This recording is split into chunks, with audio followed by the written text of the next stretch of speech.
بسم اللہ الرحمن الرحیم۔ ناظرین اکرام، یہ آپ دیکھ رہے ہیں یہ کس طریقے سے ماتم کیے جا رہے ہیں۔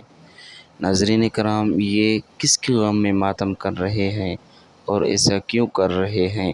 کیا ایسا کرنا ٹھیک ہے؟ ہم اللہ کی عبادت کرتے ہیں اور اللہ رب العزت انسانوں کو یہی فرماتے ہیں کہ تم اپنے آپ کو تکلیف میں نہ ڈالو، لیکن یہ اس قدر اپنے آپ کو پیٹے جا رہے ہیں۔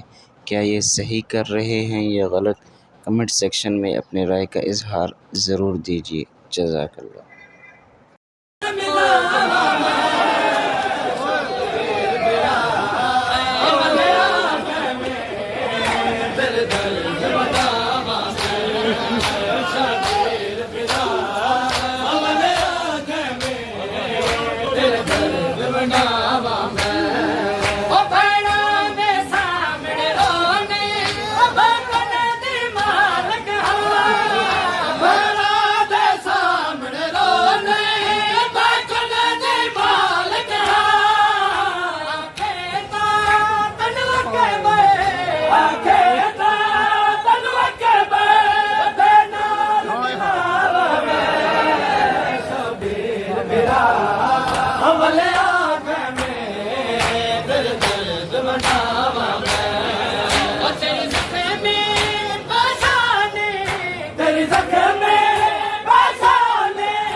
بنا